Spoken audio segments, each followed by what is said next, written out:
Sa ika, 27 palapak nga Alcantara Tower sa gitna mismo ngang Bonifacio Global City sa sandaling ilalapat na sana ang pirma sa isang kontratang nakakahalaga ngang bilyon-bilyong piso, isang pangyayaring hindi inaasahan ng lahat ang naganap. Isang babaeng nasa edad 50 ang isang luma at kupas na unipormeng janitress ang tahimik na lumapit at bumulong sa tainga ng CEO.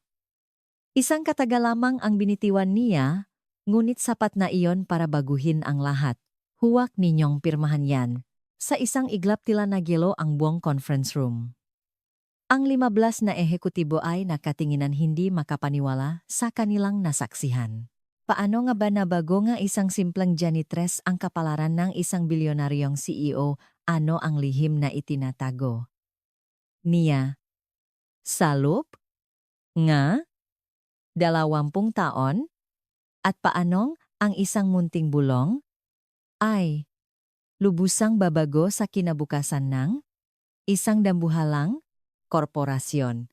At sa buhay nga, libu-libong tao ngayon, matutunghayan ninyo ang isang nakagigimbal na kuwento ngang kapangyarihan, kataksilan at katapangan upang ipaglaban ang katotohanan. Sa pagtatapos ang kuwentong ito marahil ay mapapaluha kayo at tuluyang magbabago ang inyong pananaw sa mundo. Mag-subscribe sa aming channel, i-like ang video na ito at mag-iwan ng komento kung saan ninyo kami pinapanood. Alas 9:58 ng umaga. Pumasok na ang huling director sa glass-walled conference room sa ika 27 palapag ng Alcantara Group Headquarters. Sa labas kumikinang ang sikat ng araw, sam nga nagtataasang gusalingang. Bigising ngunit sa loob ramdam ang bigat at tensyon sa hangin. Sa ibabaw ng malaking salaming mesa ay nakalatak ang isang kontratang may halos 100 pahina. Ito ang dokumentong magpapatibay sa pinakamalaking merger sa kasaysayan Alcantara Group. Sa sentro ang lahat nakaupo, si Angelo Reyes, ang 38 taong gulang na CEO na may perpektong blankong ekspresyon, naghihintay sa tamang sandali para pumirma. Ang daliri ni Angelo ay naglalaro sa kanyang mamahaling pluma. Tok, tok, tok. Ang tunog ay tila orasan ng isang time bomb. Ang 15 ehekutibo sa silid ay halos hindi humihinga. Ang isang pirma sa kontratang ito ang magtatakda sa kinabukasan ng 30,000 empleyado at ng kanilang mga pamilya. Haharapin na ni Angelo ang sandaling magdadala sa imperyong itinayo ng kanyang amang si Don Antonio Reyes mula sa wala patungo sa mas malawa na entablado ng mundo. Sa gitna ng katahimikang iyon, isang mahinang yapak ang narinig mula sa pinto. Si Elena Santos, ang bagong janitress. Maliit at payat, suot ang isang luma at asul na uniforme, tila pumasok lamang siya para kunin ang mata sa engkape. Nasa kalagitnaan ng kanyang ika, 50 taon, ang kanyang nga kamay ay magaspang dahil sa matagal na pagtatrabaho at ang maguhit sa kanyang muha ay sumasalamin sa bigat ng buhay. Gayang dati tahimik siyang kumilos na parang hindi nak-exist. Ngunit ngayon iba ang lahat. Habang dumadaan sa gilid ng mesa, napadako ang tingin ni Elena sa unang pahinang kontrata. Sa sandaling iyon natigilan siya. Isang ekspresyong tila nakakita ng multo ang gumuhit sa kanyang mukha. Naramdaman niya ang panginginig sa buong katawan at ang kamay niyang may hawak na tasa ay bahagyang nangatal. Lumingon si Elena sa paligid. Ang lahat ng atensyon ay nakatuon kay Angelo. Sa kanyang isipan bumuhos na parang tsunami ang ngaalaala ng nakalipas na 20 taon. Ganito ring conference room, ganito ring kontrata, at ganito ring gumuho ang lahat. Wala na siyang oras mag-isip. Ang kanyang insting ang nagtulak sa kanya. Dahan-dahan lumapit si Elena kay Angelo. Nagsimulang mapansin ng lahat ng tao sa silid ang kanyang kakaibang kilos. Yumuko siya sa likod ng balikat ni Angelo. At halos hindi iginagalaw ang labi. Sa isang desperadong boses na nanggagaling sa kaibuturan ng kanyang dibdib, siya'y bumulong. Huwag ninyo pong pirmahan yan. Mahina ang salita ngunit umaling-awngaw. Ito na parang kulok. Lahat ng ulo sa conference room ay lumingon. Si Ricardo Vargas, ang Chief Financial Officer, ay patayong napatanga habang si Isabel Garcia ang marketing director ay napanganga at hindi makagalaw. Isang nakabibinging katahimikan ang bumalot sa silid. Tanging ang ugong ng aircon at ang pigil na hininga ng lahat ang maririnig. Dahan-dahang ibinaba ni Angelo ang kanyang pluma. Ang malamig niyang tingin ay dumapo kay Elena. Tinitigan niya ito na parabang sinusubukang unawain kung sino siya at kung paano niya nagawang abalahin ang isang sandaling nakakahalaga ng bilyon-bilyong piso. Sa mga mata ni Elena, may takot ngunit higit sa lahat mayroong isang matinding pakiusap. Anong sabi ninyo? Mahinahon ang boses ni Angelo ngunit may panganib na nakatago rito. Nanginginig na sumagot si Elena. Paumanhin po sir pero hindi niyo po dapat pirmahan ang kontratang yan. Isang katahimikang tila sasabog ang muling bumalot sa silid. Si Ricardo Vargas ang bumasak nito tumayo at sumigaw, anong ginagawa mo rito? Lumabas ka ngayon din. Nagsimulang lumapit ang security ngunit hindi gumalaw si Elena. Ang kanyang nga mata ay nakatutok pa rin kay Angelo, tila mayroon siyang gustong sabihin na para lamang sa kanya. Itinaas ni Angelo ang kanyang kamay para pigilan ang lahat. Sandali matalas ang kanyang boses.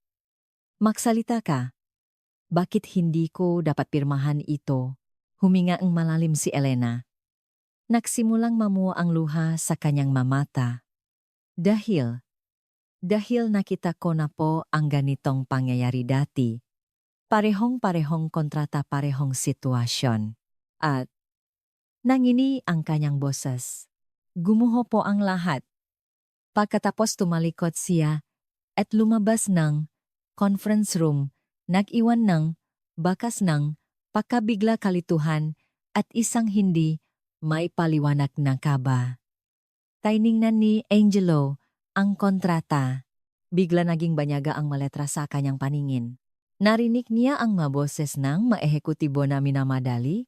Siya ngunit sa kanyang isipan isang butil ng pagdududa ang naitanim na. Mayroong kung ano sa mga mata ang janitress na iyon na hindi niya kayang basta na lang ipagsawalang bahala. Ang lihim ngang nakalipas na 20 taon ay malapit nang baguhin ang kapalaran ng Alcantara Group. Ang hangin sa conference room ay tila na kuryente. Matapos isara ni Elena ang pinto, isang katahimikan na parang kasunod ng isang pagsabok ang namayani. Ang 15 na ehekutibo ay nagtinginan, nagdududa kung totoo ba ang lahat nangyari. Si Ricardo Vargas ang unang bumasak sa katahimikan. Namumula ang kanyang mukha sa galit at nanginginig ang kanyang boses. Direktor, ano po ba ang ginagawa ninyo? Hahayaan ninyong maantala ang napakahalagang kontratang ito dahil lang sa isang janitress? Hinampas niya ang mesa. Ang tunong Blake ay umaling-aungaw sa mga salaming pader. 6 na buwan nating pinahandaan ang kontratang ito, isang araw lang na maantala baka makbago pa ang isip ngang kabilang panik. Si Isabel Garcia ang marketing director ay sumingit na may bakas ng pagkabalisa. Tama po si Ginoong Vargas. Hindi man lang natin alam kung sino ang babaeng yon. Baka espiya siya mula sa kalabang kumpanya. May halong pagdududa at takot ang kanyang boses. Ang kanyang magadaliri na naglalaro sa butones ng kanyang blazer ay nanginginig. Ngunit si Angelo ay hindi natinag. Ang kanyang tingin ay nanatili sa lugar kung saan nakatayo si Elena kanina. Ang masalitang ibinulong nito ay paulit-ulit na tumatakbo sa kanyang isipan. Nakita ko na po ang ganitong pangyayari dati. Parehong-parehong kontrata. Gumuho po ang lahat. Bakit ganun na lang katindi ang desperadong katiyakan sa kanyang boses? Bakit nakikita niya sa mga mata nito ang bakas ng isang sugat na mahigit 20 taon na ang nakalipas? Tawagan ninyo ang security team. Ipaimbestiga ang babaeng yan, sabi naman ni Eti. Leo David ang pinunong legal team. Inalis niya ang kanyang salamin at pinunasan ito habang nagsasalita sa kalmadong boses. Kung ito ay sinadyang panggugulo, kailangan nating magsampa ang kaukulang kaso. Sa wakas nagsalita si Angelo. Sandali lang mahina ang kanyang boses ngunit sapat ang lakas nito para patahimikin ang lahat. kalma lang kayo. Alamin muna natin kung ano ang alam ng babaeng yon. Direktor tumaas ngang isang oktaba ang boses ni Ricardo. Nagbibiro po ba kayo ititigil ninyo ang isang transaksyon? Nakakahalaga ng libu-libong milyon dahil lang sa sinabi ng isang janitress. Dahan-dahang lumingon si Angelo kay Ricardo. May lamig sa kanyang nga mata. Sa tingin mo ba, nakbibiro, ako Ginong Vargas ang, bawat salita ni Angelo ay tila yelo sa lamig? Laging sinasabi nga, ama ko na nagpatakbo nga ang kumpanyang ito sa loob ng 30 taon? Makinig ka kahit sa pinakamaliit na boses. Minsan ang pinakamahinang tao ang nagsasabi ngang pinakamahalagang katotohanan. Muling tumahimik ang silit. Walang nangahas na sumalungat kay Angelo ngayong binanggit niya ang filosofiya ni Don Antonio Reyes. Ngunit mababasa pa rin sa mukha nga ehekutibo ang pagkabalisa at pag-alala. Maingat na, nagsalita si Isabel. Kung ganun po ano po ang plano ninyo? Kinuha ni Angelo ang kontrata. Ramdam niya ang bigat ng makapal na dokumento sa kanyang kamay. Ang isang pirasong papel na ito ang magtataas sa Alcantara Group bilang pinakamalaking conglomerate sa Asya. Ngunit kasabay nito ang desperadong babala ni Elena ay bumabagabag sa kanyang puso, tawagan ang HR. Hanapin ninyo ang record ni Elena Santos. Dalhin ninyo sa akin utos ni Angelo. At sabihin sa security bantayan siya, pero huwag siyang sasaktan. Bantayan po nagtatakang tanong ni Ate David. Oh, kailangan nating malaman kung ano ang alam niya at kung bakit niya sinabi ang maiyon. Ibinaba ni Angelo ang kontrata sa mesa. Ipagpapabukas natin ang pakpirma. Ano po napatayong muli? Si Ricardo. Direktor, mag-isip po kayo ang kasunduan natin sa kanila ay makukuha nila ang sagot ngayong hapon? Tiningnan siya ni Angelo nang malamig. Kung ganun sabihin mo sa kanila na humihingi tayo ng isa pang araw. Sabihin mong kailangan pa ng technical review. Naging mabigat ang atmosfera. Nagbulungan ang maehekutibo. Hindi pa nila nakikita si Angelo na ganito. Siya na laging kalmado at lohikal ay natitinak ngayon dahil sa isang janitress. Samantala sa labas ng conference room sa may pasilyo kinakabahan si Elena habang nililigpit ang kanyang gamit sa paglilinis. Nanginginig pa rin ang kanyang kamay at pinagpapawisan siyang malamig. Ngayon niya lang napagtanto kung gaano kapangahas ang kanyang ginawa. Diyos ko po, bulong niya. Ano po ang nagawa ko? Naalala niya ang araw na iyon 20 taon na ang nakalipas. Parehong salaming conference room, parehong tensyon at parehong kontrata. Noon isa lamang siyang batang staff na taga-silbi engkape. Nang pipirma na si Don Antonio Reyes, wala siyang nagawa. At kitang-kita niya ang naging resulta. Ang pagbagsak ng kumpanya ang pakasasante. Nga empleyado at ang pagkamatay mismo ni Don Antonio. Ngayon kailangan kong pigilan ito. Sabi niya sa sarili. Noon may narinig siyang mayapak. Ang hepengang security si Ginoong Morales kasama ang 2 tauhan ay papalapit. Seryoso ang kanilang mga mukha. Kayo po ba si Aling Elena? Magalang ngunit matatak ang boses ni Morales. Gusto po kayong makausap sandali ng CEO. Bumilis ang tibok ng puso ni Elena. Ngunit tumango siya. Sige po. Pagbalik sa conference room mag-isa na lang si Elena, nakaharap si Angelo. Pinaalis na ang lahat ng ehekutibo. Tanging silang dalawa na lang ang natira. Pumasok ang sikat ng hapon sa Maynila ngunit nanatiling malamig at mabigat ang hangin sa loob. Pinakmasdang mabuti ni Angelo si Elena. Ang magaspang niyang mga kamay, ang pagod niyang mga mata at ang luma niyang damit. Ngunit sa kanyang tingin mayroong determinasyon na hindi sumusuko. Magsalita po kayo, mahinang sabi ni Angelo. Sabihin ninyo sa akin ang lahat ng alam ninyo? Nag-alinlangan sandali si Elena. At sa nanginginig na boses nagsimula siyang magsalita, ang kontratang yan. Nakita ko na po ang ganyan 20 taon na ang nakalipas. Ganito ring conference room at sinabi rin po ang lahat na magandang oportunidad yon. Pro kasinungalingan po ang lahat. Nanginig ang boses ni Elena. Wala pa pong isang buwan matapos ang pirmahan, gumuho po ang lahat. At si Don Antonio Reyes. Naputol ang kanyang boses. Tumigas ang mukha ni Angelo. Ano ang alam ninyo tungkol sa ama ko? Pinigilan ni Elena ang kanyang luha at nagsalita. Ako po ang nakasaksi sa kanyang mahuling sandali. Nang gabing iyon hindi makatulog si Angelo. Nakatayo sa bintana ng kanyang penthouse na tanaw ang mailaw nga siyudad. Inaalala niya ang huling sinabi ni Elena. Ako po ang nakasaksi sa kanyang mahuling sandali. Bumabagabag ito sa kanyang dibdib. Ang opisyal na dahilan ng pagkamatay ng kanyang amang si Antonio Reyes ay atake sa puso, biglaan at hindi inaasahan. Ngunit walang nagbigay ng detalye tungkol sa mga pangyayari bago at pagkatapos nun. Nung 12 taong gulang pa lamang si Angelo, ang tanging sinabi sa kanya ay pumanaw na ang kanyang ama. Alas 2 ng madaling araw nagtungo si Angelo sa basement archives ng kumpanya. Ang lugar kung saan nakatago ang buong kasaysayan ng Alcantara Group. Sa ilalim ng malamig na ilaw ng fluorescent na amoy, niya ang alikabok at lumang papel. Sinimulan niyang halongkatin ang mga file mula 1980s hanggang early 2000s. Elena Santos. Elena Santos. Bulong niya habang tinitingnan ang mga listahan ng empleyado. Dose-dose ng kahon, daan-daang folder at libu-libong dokumento.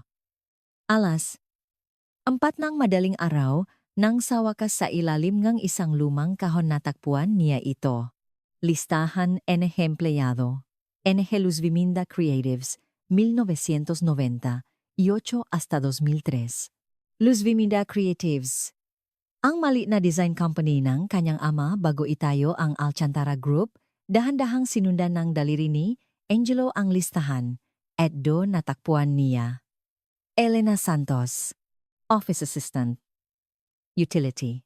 Petsa ni pagpasok Marsyo. 15,998. Bumilis ang tibok ng kanyang puso. Hindi nagsinungaling si Elena. Talagang nagtrabaho siya para sa kanyang ama. Mas malalim pa ang hinukay ni Angelo. Inilabas niya ang lahat ng dokumento na may kinalaman sa Luz Viminda Creatives at inilatag sa sahig. Librong accounting, makontrata, malitrato ng empleyado at mga newspaper clipping. Luz Viminda Creatives nakikipag-merger sa malaking kumpanya. Promising na SME, inaasahan ang panibagong pag-angat. CEO Antonio Reyes, isang desisyon para sa kinabukasan ng mga empleyado. Ito ang mabalita noong taksibol ng 2003. Lahat ay positibo, tila kapareho ng merger na isinusulong niya ngayon. Ngunit ang madayaryo kinabukasan ay ibang-iba. Luz Viminda Creatives nangganganib magsara. Merger partner biglang umatras dahil sa contract violation. CEO Antonio Reyes hirap sa papalubhang sitwasyon ng kumpanya.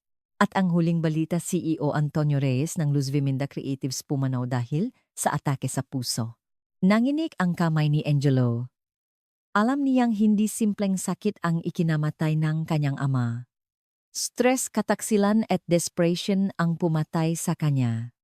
Noon isang litrato ang pumukaw sa kanyang atensyon. Isang group picture na may nakasulat na Luz Viminda Creatives, Life Anniversary February 2003. Sa unahan nakangiti ng malapat ang kanyang amang si Antonio. Noong nga panahong iyon bata pa ang kanyang ama at puno ngang pag-asa. Ngunit napadako ang tingin ni Angelo sa likuran ng litrato. Doon niya nakita ang isang malit na babay na nag-aalok ng kape. Ang batang si Elena. Hawak niya ang isang tray, ngunit ang kanyang mamatang nakatingin sa kamera ay puno ang init. Tinitigang mabuti ni Angelo ang litrato. Nakatingin si Elena sa kanyang ama. Nababasa niya sa ekspresyon nito hindi lang ang pagiging isang empleyado, kundi isang tunay na pag-aalala at pagmamahal para sa kanyang ama. Habang nahahalungkat pa, isang nakagigimbal na bagay ang natuklasan ni Angelo. Ang personal na journal ng kanyang ama. Sa loob ng isang lumang leather-bound notebook naroon ang sulat kamay ng kanyang ama. Marso 10, 2003. Muli kong binasa ang kontrata en emerger. May kakaiba. Ang mga kondisyon ay iba sa una naming na pag-usapan. Pero sabi ni abogado walang problema. Para sa kinabukasan ngang empleyado hindi ko pwedeng palampasin ang pagkakataong ito. Marso 15, 2003. Nagdalaeng kape si Elena na may pag-alala sa mukha. Sir, hindi po ba kayo nagtataka? Tanong niya. Ganun din ang nararamdaman ko. Pero huli na yata ang lahat. Marso 20, 2003 pumirma na ako sa kontrata. Lahat ng empleyado ay pumalakpak, pero si Elena lang ang hindi nakangiti, sana mali ang kutob ko. Abril 2, 2003. Gumuho ang lahat. Nilabak ng merger partner ang kontrata. Kinuha lang nila ang teknolohiya at data na ibinigay natin at nawala na sila. Naloko kami. Tuluyan kaming naloko. Abril 10, 2003, kailangan kong tanggalin lahat ng empleyado. 30 pamilya ang mawawalan na hanap buhay. Umiyak si Elena habang sinasabing, Sir, wala po kayong kasalanan. Masyado lang po kayong mabait. Pero alam ko, tanga ako. Abril 15, 2003, sumasakit ang dibdib ko. Pisikal na masakit. Sabi ni Elena magpatingin na raw ako sa doktor araw-araw. Pero wala akong pera. Ni pambayad sa ospital kahit panggastos wala. Abril 18, 2003. Sinabi ni Elena na isusuko na niya ang kanyang sahod. Hindi ko pwedeng hayaang magdusa rin siya dahil sa akin. Bukas kailangan ko nang magpaalam sa kanya. At ang huling entry. Abril 20, 2003. Nakdala si Elena ngang mainit na sinigang. Sir, kain po kayo para lumakas kayo? Babangon din po kayo ulit balang araw. Labis akong nagpapasalamat sa kanyang kabaitan. Sana paglaki ni Angelo makakilala siya nga taong tulad niya. Para malaman niyang marami pa ring mabubuting tao sa mundo. At dapat niyang protektahan ang mga taong iyon. Doon na tatapos ang journal. 2 araw pagkatapos, pumanaw ang kanyang ama. Niyakap ni Angelo ang journal at umiyak. Ito ang unang beses na umiyak siya mula nung maging isang ganap na lalaki. Nalaman niya kung gaano kasakit ang mahuling araw ng kanyang ama at kung paanong sa gitna ng pagdurusang iyon ang kabaitan ng isang taong tulad ni Elena ay naging malaking ginhawa. Alas 6 ng umaga lumabas si Angelo mula sa archives. Dala niya ang jurnal ng kanyang ama at ang mga litrato mula 20 taon na ang nakalipas. Sa kanyang isipan sigurado na siya. Ang babala ni Elena ay hindi lang simpleng pag-alala. Sinusubukan niyang pigilan ang pag-ulit ng trahedya. Habang paakyat sa elevator, nagdesisyon si Angelo. Ang una niyang gagawin ngayong umaga ay muling kausapin si Elena. At mula sa kanya kailangan niyang marinig kung ano talaga ang nangyari noong gabing iyon, 20 taon na ang nakalipas. Pagdating sa lobby ngang, kumpanya nakita ni Angelo si Elena na nakmamap ngang sahig. Mukhang maaga siyang nagsimula sa trabaho. Nang lumapit si Angelo, nagulat si Elena at napatayo. Direktor, bakit po kayo nandito nang ganito kaaga? Ipinakita ni Angelo sa kanya ang jurnal ng kanyang ama. Aling Elena, mukhang marami tayong dapat pag-usapan. Tumulo ang luha mula sa mga mata ni Elena. Sa sandaling makita niya ang jurnal, bumalik ang lahat ng alala. Don Antonio, nanginginig niyang sabi. Kamukhang kamukha niyo po siya. Alas 7 ng gabi. Isang ulan ng taglagas ang bumabasa sa makalyang ngang Maynila. Sa harap ngang Alcantara Group Headquarters, bumaba si Angelo mula sa kanyang itim na Mercedes at tinitigan ang pasukan ng gusali. Buong araw hindi siya makapag-focus sa trabaho. Ang nabasa niya sa jurnal ngang kanyang ama ay hindi maalis sa kanyang isipan. Kahit sa mga executive meeting kung saan kailangan niyang gumawa ngang mahahalagang desisyon, ang pakikipag-usap lamang kay Elena ang nangingibabaw sa kanyang isipan. Alas 8:10 lumabas si Elena sa likurang pinto. Suot niya ang isang lumang bag na jacket at may bitbit na bag na mukhang 20 taon na rin ang tanda. Bumaba si Angelo mula sa sasakyan at nilapitan siya. Aling Elena. Ang kanyang boses ay humalo sa tunog ng ulan. Nagulat si Elena at lumingon. Direktor, bakit po kayo nandito? May kailangan po tayong pausapan. May oras po ba kayo? Binuksan ni Angelo ang payong at itinapat sa kanya. Ang mapata ng ulan ay kumislap sa kanyang maputing buhok. Nakalinlangan sandali si Elena. May takot at kuryosidad sa kanyang mamata. Uuwi na po sana ako. Ihahatid ko na po kayo. Pero bago yon pwede po ba tayong mag-usap sandali? May pakiusap sa boses ni Angelo. Nang maglaon nawi, silang dalawa sa isang maliit na kainan malapit sa Guadalupe, nakaupo sa mga plastik na upuan. Sa pagitan nila ay isang mangkok ngang mainit na mami at isang bote nga alat. Ang trapang kainan ay hinahampas ngang hangin na lalong nagpapalakas sa tunog nga ulan. Sa ilalim nga, ilang bombilya ang umusok na sabaw ay bahagyang nabibigay liwanag sa kanilang mga mukha. Okay lang? Po ba sa inyo dito, Direktor? Maingat na tanong ni Elena. Nailang siya na ang isang CEO ng malaking kumpanya ay narito sa isang simpleng lugar. Nagsalin si Angelo ng alak sa baso at ngumiti. Nung bata pa ako, madalas kaming kumain ni papangang mami sa mga ganitong lugar.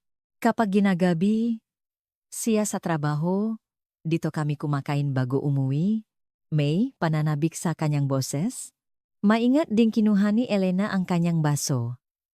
Nang dumampi ang kanyang magaspang, na daliri sa malamig na baso, bahagya itong nanginik. Ganun din po si Don Antonio. Madalas niyang daling ang mga empleyado sa mga ganitong lugar para sa mga simpleng salusalo. Tahimik silang uminom sandali. Ang tunog ng ulan, ang paglulutong may-ari ng kainan at ang ingay ng sasakyan sa malayo ang tanging bumabasag sa kanilang katahimikan. Aling Elena, si Angelo ang unang nagsalita. Kaninang umaga tiningnan ko po ang nga lumang dokumento ni Papa. Nabasa ko na rin po ang kanyang journal. Nagsimulang manginik ang kamay ni Elena. Ibinaba niya ang baso at yumuko. Ganun po ba? Naintindihan ko na po kung gaano kahirap ang nga huling araw niya. At sandaling huminto si Angelo. Kung gaano po kayo kahalaga sa kanya. Nasimulang tumulo ang luha sa mga mata ni Elena. Ang mga emosyong 20 taon niyang itinago ay sumabo. Pasensya na po. Sana po mas naging matata ako nun. Ang tanging nasabi ko lang ay may kutop akong mali. Sana po pinilit ko siyang huwag pumirma. Ano po ang ibig ninyong sabihin, tanong ni Angelo habang kumukuha nga mami. Huminga ngang malalim si Elena. At sa unang pagkakataon sa loob ang 20 taon sinimulan niyang ikuwento ang katotohanan. Marso 19, 2003 po iyon, isang araw bago ang pirmahan ng kontrata. Gayang dati na overtime, ako para maglinis ng opisina. Mga alas 10 gabi nakita kong bukas ang ilaw sa conference room. Ibinaba ni Angelo ang kanyang baso at nag-focus sa kanyang sinasabi. Pasikreto po akong sumilip at nakita ko si Don Antonio na mag-isang tinitingnan ulit ang kontrata. Ang mukha niya, napakadilim pong kanyang mukha. Kaya pumasok ako para bigyan siya nga kape, pero nanginig ang boses ni Elena. Ano po? Ang nakita ninyo? May tumawag po sa kanya. Malakas ang boses ng kausap niya at narinig ko, Antonio, bukas pirmahan mo lang yan at tapos na. Pagkatapos niyan kami na ang bahala sa lahat, kaya huwag ka nang mag-alala. Ganun po ang sinabi. Tumigas ang mukha ni Angelo. Tinanong po ni Don Antonio, pero sigurado ba ang job security ng nga empleyado ko? Tapos tumawa yung kausap niya at sinabing, "Oh, naman nakasulat lahat yan sa kontrata." Pero yung tawa niya, po, napakapaka. Uminom ng alak si Elena at nagpatuloy. Pagkatapos ng tawag, binuklat po ulit ni Don Antonio ang kontrata at nakita ko pong namumutla siya. Kaya, tinanong ko, Sir, okay lang po ba kayo? Ano po ang sabi ni Papa? Elena, masyado yata akong nakpadalos-dalos, sabi po niya. Pero nasabi ko na sa lahat ng empleyado na magandang balita ito. Kung kakanslahin ko ngayon, mabibigo silang lahat. Ganun po ang bulong niya sa sarili. Napatiimbagang si Angelo. Naintindihan niyang ang kabaitan ng kanyang ama ang naging lason nito. Sinabi ko po sa kanya nun, Sir, nagtitiwala po sa inyo ang nga empleyado. Kung sa maling daan po kayo pupunta, sabay-sabay po tayong babagsak.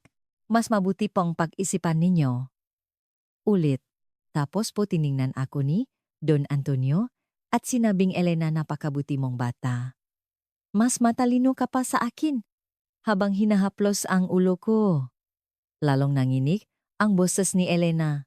Pero kinabukasan pumirma pa rin po siya. Hindi nagsalita sandali si Angelo. Galit at lungkot ang nagahalo sa kanyang dibdib. Ano po ang nangyari pagkatapos? Isang buwan matapos ang pirmahan, lumabas po ang lahat. Kinuha lang ng partner company ang teknolohiya namin at basta na lang sinira ang kontrata. Legal daw po ang lahat. Ang mamaliliit na detalye sa kontrata ay pabor lahat sa kanila. Anong ginawa ni Papa? Gabit araw po siyang nahanap ngang solusyon. Nakipag-usap sa mga abogado, pumunta sa bangko. Pero sarado po ang lahat ng pinto. At habang nangyayari, yon unti-unti pong nanghina ang katawan niya. Pinunasan ni Elena ang kanyang luha at nagpatuloy. Hanggang sa huling araw niya, inuna niya pong asikasuhin ang sahot ng mga empleyado. Isinanla niya po pati ang sarili niyang bahay, at ang huling sinabi niya sa akin, naputol ang kanyang boses. Ano po ang sinabi niya? Elena, napakatanga ko. Sana nakini ako sa iyo. Ngayon sana lang hindi maranasan ni Angelo ang pagkakamaling ito. Yun po ang sabi niya. Tumulo na rin ang luha sa mata ni Angelo. Ang ilaw ng kainan ay sumasalamin sa kanyang mga luha. Kaya po noong nakita ko ang parehong sitwasyon, hindi ko po napigilang, hindi kumibo, nangingini na sabi ni Elena. Ang kontratang yan, ang paraan ng pagpirma. Parehong-pareho po sa gagawin sana ni Don Antonio. Pati po ang klase ng papel makatulad. Uminom pang isang baso si Angelo. Ang tapang ng alak ay tila pumapaso sa kanyang lalamunan at nagpapainit sa kanyang dibdib. Aling Elena, kilala niyo po ba kung sino ang nga taong nanloko sa kanya noon? Nag-alinlangan sandali si Elena. At sa mahinang boses sinabi niya, kilala ko po. Pero hindi pa po ako sigurado. At wala po akong ebidensya. Sabihin niyo po sa akin. Pakiusap. Isang tao pong nangalang Ricardo Vargas. Noon po CEO siya ng isang maliit na investment firm, pero ngayon, isang ehekutibo nasa Alcantara Group, duktong ni Angelo. Nakatinginan silang dalawa, isa ang iniisip. Ang bangungo ng nakalipas na 20 taon ay malapit ng maksimulang muli. Kinabukasan mas maagang dumating si Angelo sa opisina. Buong gabi hindi maalis sa isip niya ang usapan nila ni Elena, at hindi siya nakatulog ng maayos. Sa ibabaw ng kanyang mesa naroon pa rin ang kontrata ng merger. Kahapon simbolo ito ngay, magandang kinabukasan. Ngayon isa na itong mapanganib na patibong na maring umulit sa trahedya. Alas 9 ng umaga ipinatawag ni Angelo si Ricardo Vargas sa kanyang opisina. Sa loob ng 20 taon siya ang kanang kamay ng kanyang ama at itinuring niyang mentor. Ngunit ngayon ibang-iba na ang tingin niya rito. Direktor, pinapatawag niyo raw po ako, kumatok si Vargas bago pumasok. Ang dati niyang kumpiyansang ngiti ay naroon pa rin, ngunit sa mata ni Angelo mukha na itong peke. Maupo ka, Ginong Vargas, kalmado ang boses ni Angelo, ngunit may tensyong sa ilalim nito. Umupo si Vargas sa sofa. Tungkol po sa pag-antalan ng pirmahan kahapon tumawag na po ang kabilang panik. Kailangan na raw po nila ng pinal na sagot bago mag-alas 2 ng hapon. Kung hindi maghahanap na sila ng ibang partner. Ginong Fargas pinutol siya ni Angelo. Pamilyar po ba kayo sa pangalang Luz Viminda Creative sandaling natigilan si Fargas? Isang bahagyang pagbabago ngunit hindi ito nakaligtas sa paningin ni Angelo. Luz Viminda Creatives. Po bakit? Niyo. Po biglang naitanong. Ang kumpanya ng ama ko bago itayo ang Alcantara Group. Narinig ko pong may katulad na merger na nangyari doon. Kumunot no si Fargas na kunwaring nag-isip. Ah yun po ba? Matagal na po iyon at ibang-iba ang sitwasyon. Maliit na kumpanya lang, iyon at kulang sa preparasyon. Pinakmasdang mabuti ni Angelo ang reaksyon ni Fargas. May kinalaman po ba kayo doon nun? Ako po pilit na ngumiti si Fargas. Nasa ibang kumpanya po ako nun. Wala po akong kinalaman sa Luz Viminda Creatives. Isang kasinungalingan. Naalala ni Angelo ang sinabi ni Elena. Si Fargas ang CEO ng investment firm na naayos ang merger ng Luz Viminda Creatives. Ganun po ba kunwaring walang alam? Nasabi ni Angelo. Kung ganun ano po ang gagawin natin sa kontrata ngayon isang anino ngang ginhawa ang gumuhit sa mukha ni Vargas. Siyempre po kailangan ninyong pirmahan. Hindi na maulit ang ganitong pagkakataon. Direktor huwag po kayong padadala sa emosyon. Padadala sa emosyon. Mukhang natinak po kayo dahil sa janitress kahapon. Sa totoo lang po hindi ninyo kailangang pakinggan ang ngataong tulad niya. May halong pangmamaliit sa boses ni Fargas. Sa sandaling iyon tumuno ang telepono ni Angelo. Si Ginoong Jimenez ang HR head. Direktor may emergency po. Si Aling Elena. Anong nangyari na aksidente po? Nasa ospital po siya. Ngayon at hindi maganda ang kalagayan. Namutla si Angelo. Saang ospital sang? Lux po sa emergency room. Pagkababa ang telepono, tiningnan ni Angelo si Fargas.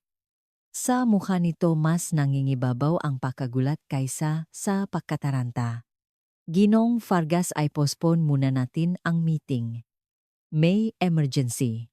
Direktor hindi po kaya dahil sa babaeng yon kaya kayo pupunta sa ospital pigil ni Fargas.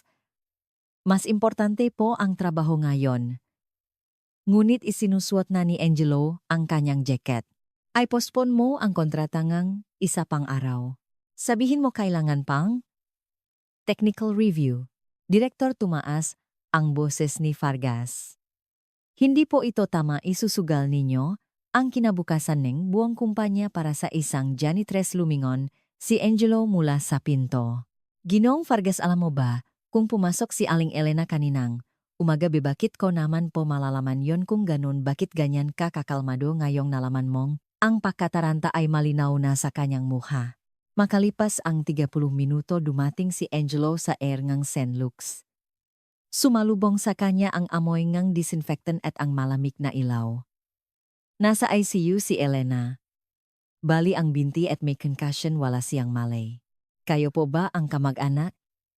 Tanong ng nurse. Hindi. Katrabaho sagot ni Angelo. Ano po ang nangyari ayon po sa nakakita bandang alas? 6 umaga tumatawid siya sa pedestrian lane nang biglang may bumanggang sasakyan. Ang nakapagtataka po tumakas ang driver. Nanlamig ang buong katawan ni Angelo. Maaring hindi ito simpleng aksidente.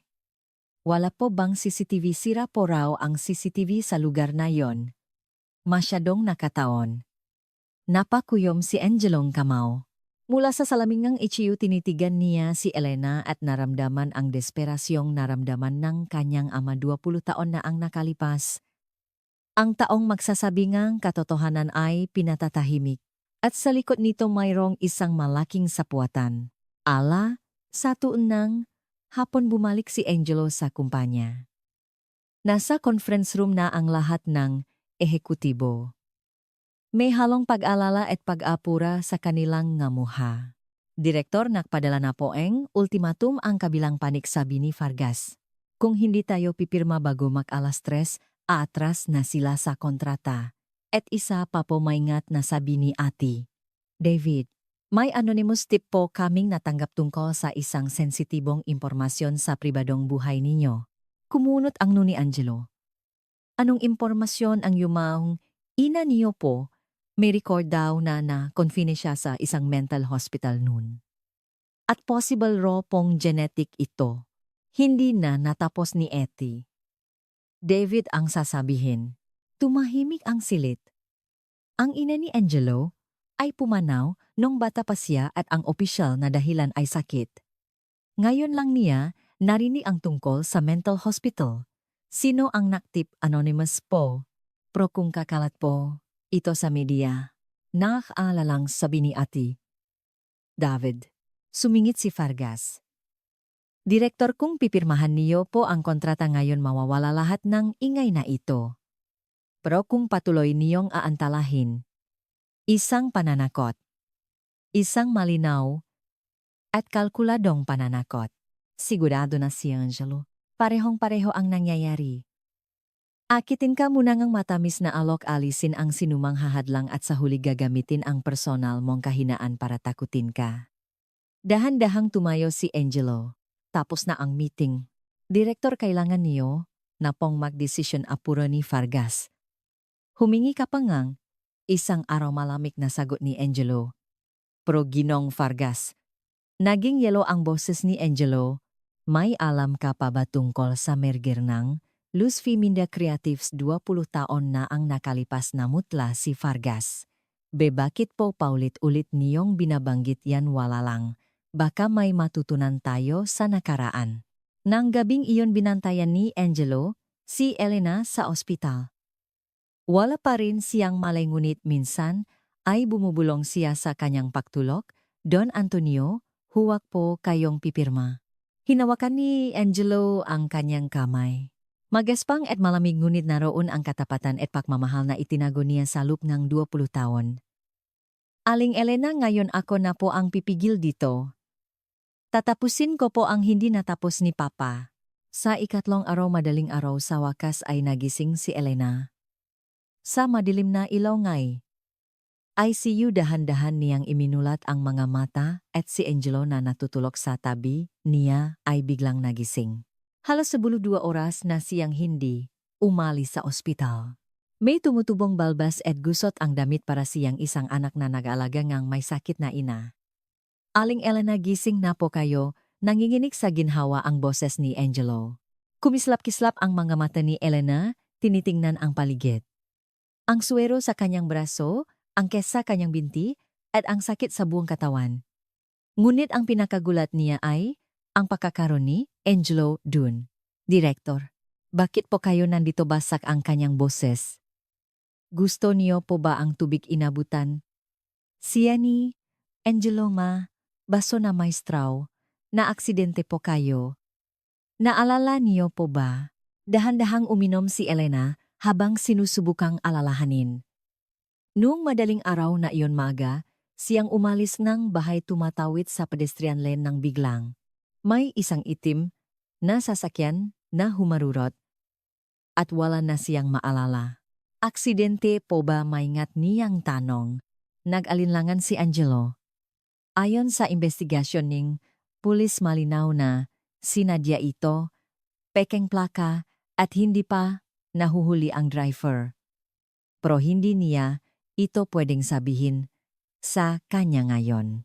Mag-focus po muna kayo sa pagaling. Saka na po natin pag-usapan ang iba. Ngunit may napansin si Elena sa ekspresyon ni Angelo. Direktor, kumusta po? Yung kontrata, hindi ko pa po pinipirmahan. Talaga po isang halong pag-asa at ginhawa ang nakita sa kanyang mata. Kung ganun, hindi pa po huli ang lahat. Aling Elena, mayroon pa po ba kayong may dadagdag tungkol po sa nangyari 20 taon na ang nakalipas? Inilapit ni Angelo ang upuan sa kama. Talaga po bang sangkot si Ricardo Vargas? Humingangang malalim si Elena. Masakit pa ring balikan ang nakaraan. Ngunit hindi na siya pwedeng manahimik. Ang taong yon, si Ricardo Vargas. Siya po ang CEO ng isang investment firm na JS Investments noon. Sa labas kunwari po tinutulungan niya ang Luz Viminda Creatives, pero sa totoo lang po. Sa totoo lang po plano na po niya talagang pabagsakin ang kumpanya. Nanginig ang boses ni Elena. Nakataon lang po na narinig ko ang tunay nilang plano. Lumapit pa si Angelo. Paano niyo po nalaman ipinikit ni Elena ang kanyang nga mata at inalala ang araw na iyon? Gabi po ngang Marso 18, 2003. 2 araw bago ang pirmahan. Nag-overtime po ako at narinig ko sa conference room na may kausap sa telepono si Vargas. Sino pong kausap niya? Base po sa boses mas matanda, sinabi po ni Vargas na si Don Antonio ay inosente at madaling lokohin. At may nakatagong patibong daw sa kontrata. Kaya kapag pumirma siya, makukuha nila lahat nega, teknolohiya at listahan nega kliyente, nega Luz Viminda, Creatives. Lalong tumigas ang mukha ni Angelo. Ang mas nakakagimbal po sinabi niya, na kapag bumagsak ang Luz Viminda Creatives, bibilhin nila ito sa mababang halaga para palakihin. At baka yung si Antonio hindi na makayanan ang gulat, sabi po niya habang tumatawa. Plano na po ba nilang patayin si Papa Tumango si Elena? O kaya po wala silang pakialam kung mangyari man? Sinabi pa po ni Vargas na isang may-ari lang naman ng maliit na kumpanya yan. Napakuyom si Angelong Kamau, halos bumaon ang kuko sa kanyang palat.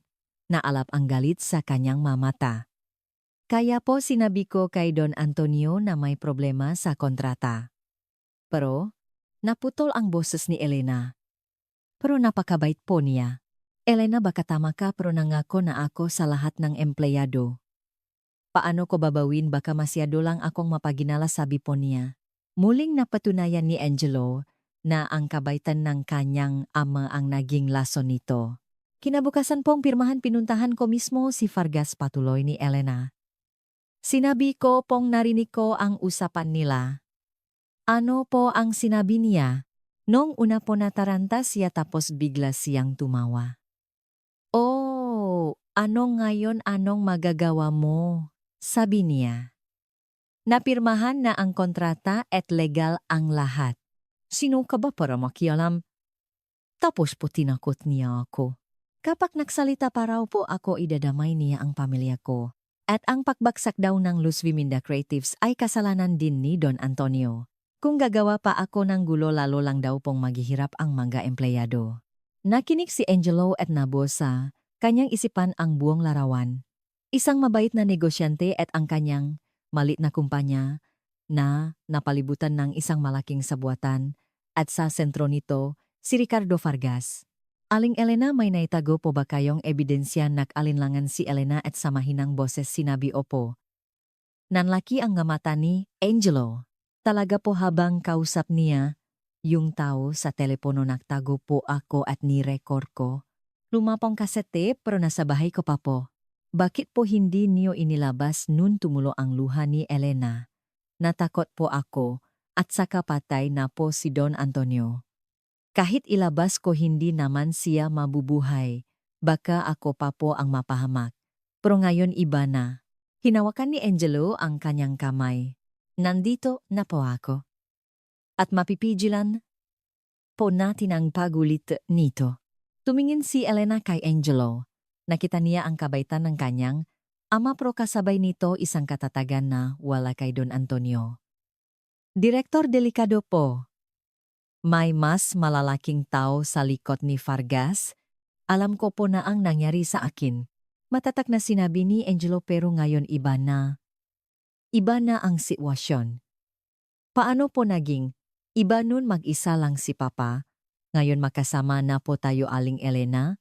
At higit sa lahat, huminto si Angelo at tumingin sa labas. Ngayon kilala ko na sila. Naramdaman ni Elena ang paasa sa boses ni Angelo. Ngunit kasabay nito ang paaalala. Alam niya kung gaano kapanganib ang mataong ito. Direktor yung keset tape po. Kung kailangan niyo po talaga. Opo, kailangan ko po. Pero kailangan nating kunin ng maingat. Nakatago po sa ilalim ng aparador ko. Sa loob ng isang pulang kahon, tumango si Angelo. Ako na po mismo ang kukuha. Masyado pong delikado. Baka may nagbabantay. Okay lang po. Maingat ako. Muling hinawakan ni Angelo ang kamay ni Elena. Aling Elena 20 taon, ninyong dinala ang lihim na ito. Gaano po kahirap para sa inyo muling tumulo ang luha ni Elena. Gabi-gabi. Po napapanaginipan ko si Don Antonio. Elena, pakibantayan si Angelo? Sabi niya. Mula nun po binabantayan ko na po kayo. Kahit sa malayo, kaya po kayo pumasok bilang janitress sa Alcantara Group. Opo. Para hindi po kayo maloko tulad ng ama ninyo. Pero nung nakita kong maulit ang lahat hindi ko na po napigilan. Naantik si Angelo sa 20 taong katapatan ni Elena. Ang pagmamahal sa ama ay naging pagprotekta sa anak. Aling Elena, ngayon tayo na po ang mananalo puno ang kumpiyansang sabi ni Angelo. Sisengilin po natin ang utang nila kay Papa at poprotektahan natin ang tunay na Alcantara Group. Nang gabing iyon natakpuan ni Angelo ang 20 taong ebidensya sa bahay ni Elena sa isang maliit na apartment sa loob ng pulang kahon nakita niya ang cassette tape. Nakasulat dito ang sulat kamay ni Elena 2003, ang katotohanan.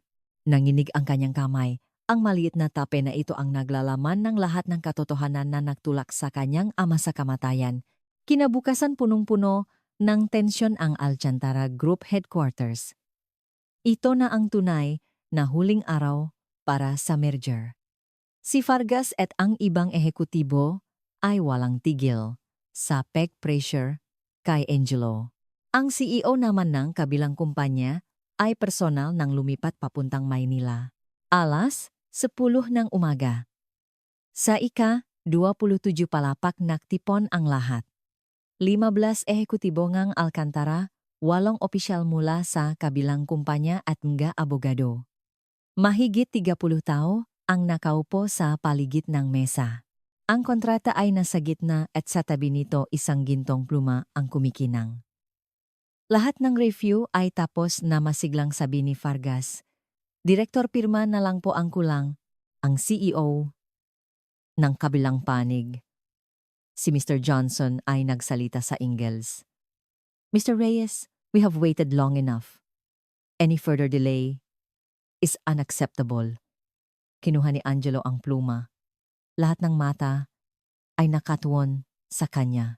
Nang ididikit na niya ang dulo nito sa papel, nagsalita siya.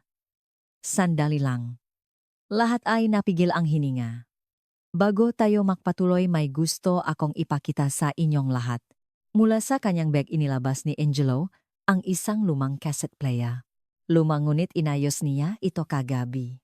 Direktor, ano po ang ginagawa ninyo? May pakataranta sa boses ni Vargas. Ipapakita ko sa inyo kung paano niloko ang aking ama sa parehong sitwasyon 20 taon na ang nakalipas. Pinindot ni Angelo ang play button.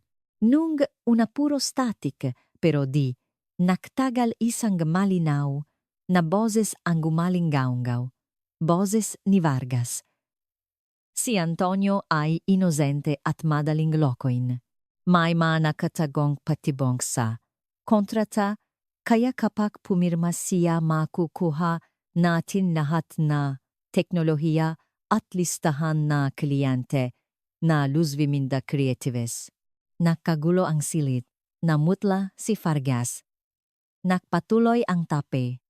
Kapag bumaksak ang Luz Viminda Creatives, bibilhin natin ito sa mababang halaga para palakihin. Baka yung si Antonio hindi na makayanan ang gulat, isang may-ari lang naman ng maliit na kumpanya. Yan. Napatayo si Vargas. Pagkayan may gumagaya lang. Sa boses ko, ngunit mas nakakagimbal pa ang sumunod. Isang boses ng mas matandang lalaki. Ricardo Magaling, alam mo ba kung gaano kalaki ang kikitain natin dito at pagkatapos ang 20 taon, ang Alcantara Group naman ang isusunod natin. Pinatay ni Angelo ang tape. Tiningnan niya ang lahat. Halo-halong gulat at galit ang nasa mukha nila. Ang tape na ito ay ni Record 20. Taon nang nakalipas. NG isang. Empleyado NG Luz Viminda Creatives kalmado ngunit malakas ang boses ni Angelo.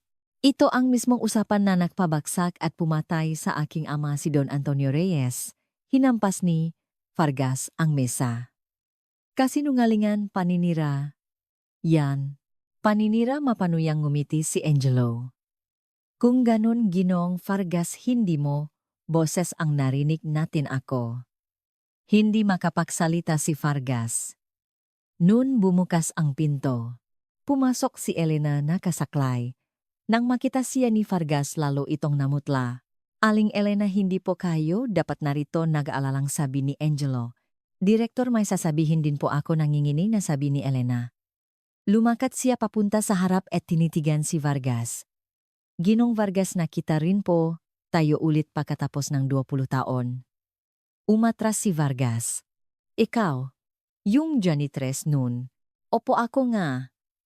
Ang taong nakasaksi sa mahuling sandali ni Don Antonio Reyes, puno ngang 20 taong galit ang boses ni Elena. At nakita ko po ang lahat ng ginawa ninyo para itulak siya sa kamatayan. Nakbulungan ang ibang ehekutibo, naguguluhan ang nadayuhan, nakpatuloy si Elena. Alam niyo po ba ang huling sinabi ni Don Antonio bago siya mamatay sana hindi maranasan ni Angelo ang pagkakamaling ito. Kaya 20 taon po akong nagbantay. Baka sakaling maulit ang lahat. Anong? Alam mo sigaw ni Vargas. Janitress ka lang. Janitress tumulo ang luha ni Elena. Opo janitress lang ako. Pero si Don Antonio tinuring niya, akong pamilya. Noong nahihirapan siya, ginawa ko po ang lahat ng makakaya ko. Pero ikaw, tinraidor mo, siya, tumayo si Angelo. Ginong Vargas tama na ang pagdadahilan. Bukod sa tape na ito marami, pa akong ebidensya. Inilabas niya ang iba pang dokumento.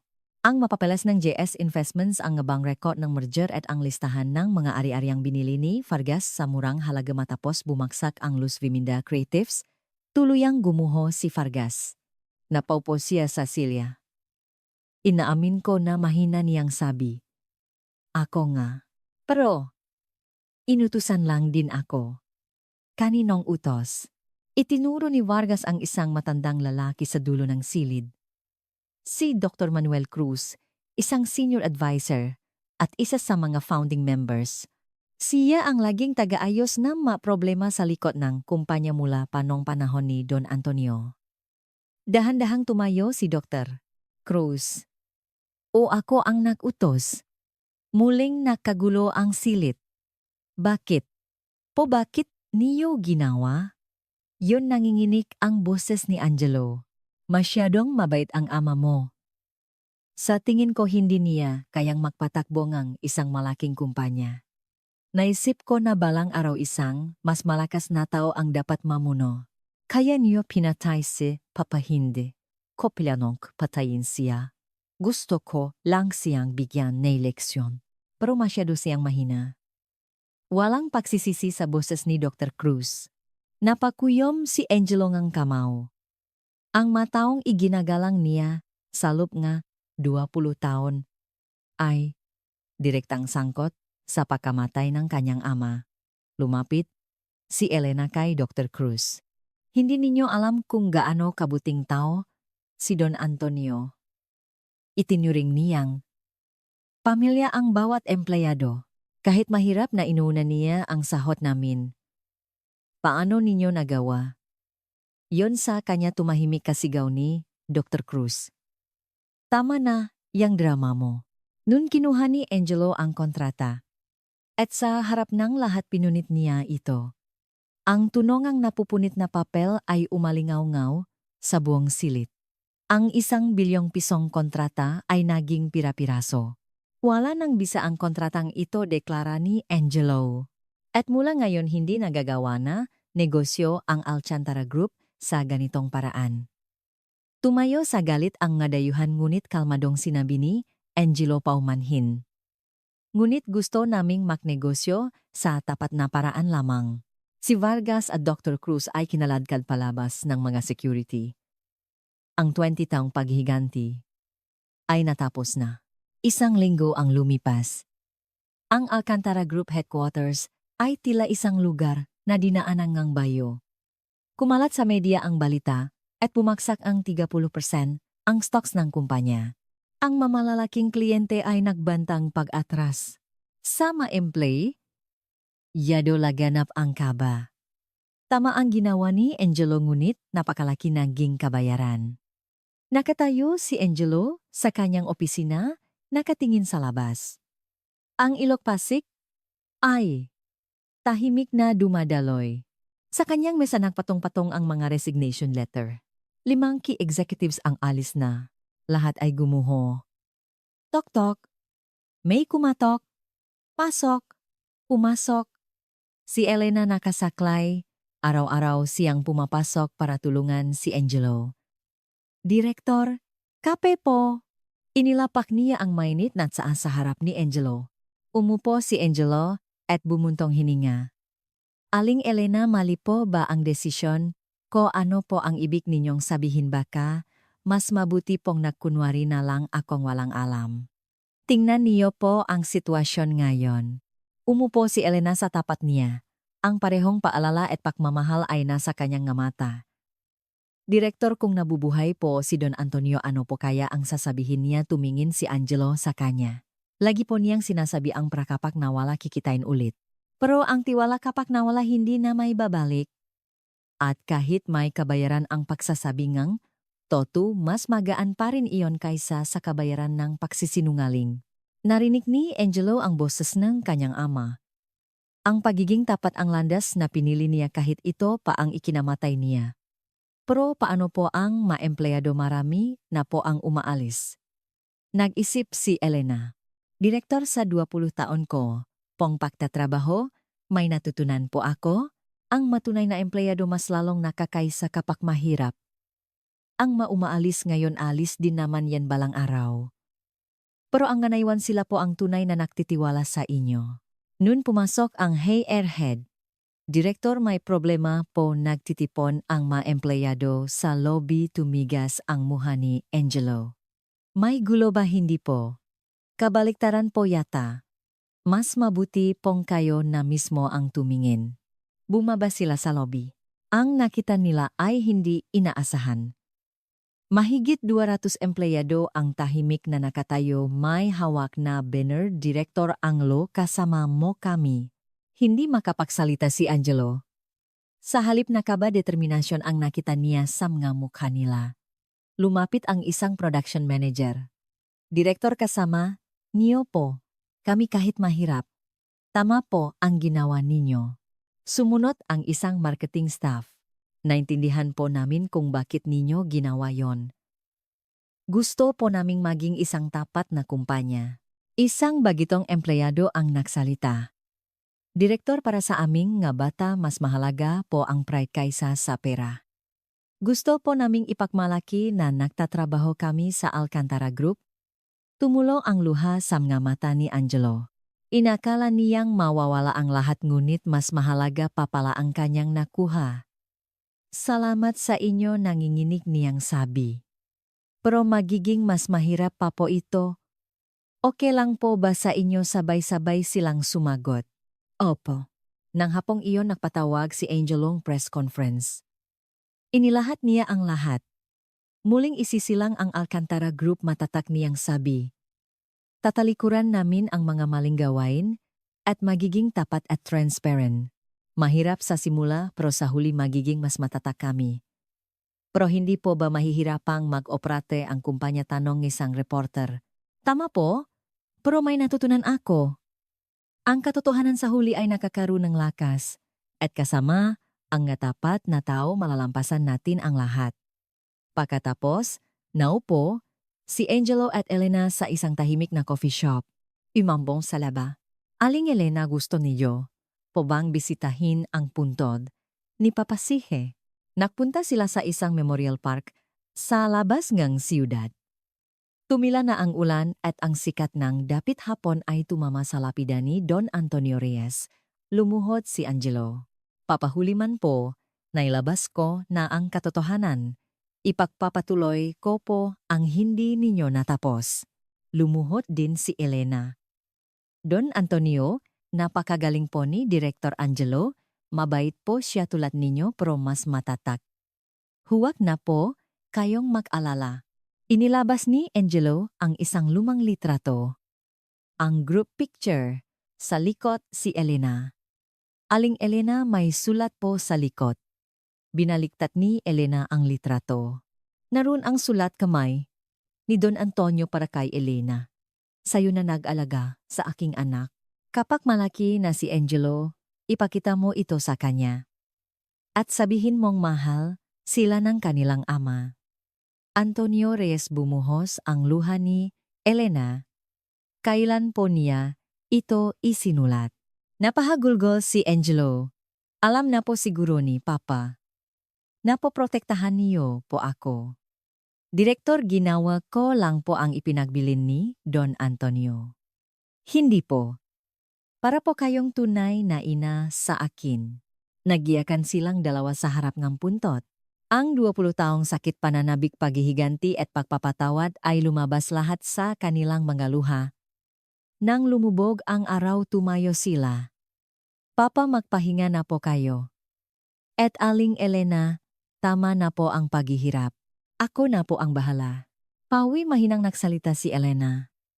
Direktor, may mapagsubok pa pong darating. Kapag nangyari yon, hanapin niyo lang po ako. Lagi po akong nasa tabi ninyo. Tumingin si Angelo sa rearview mirror at ngumiti. Opo.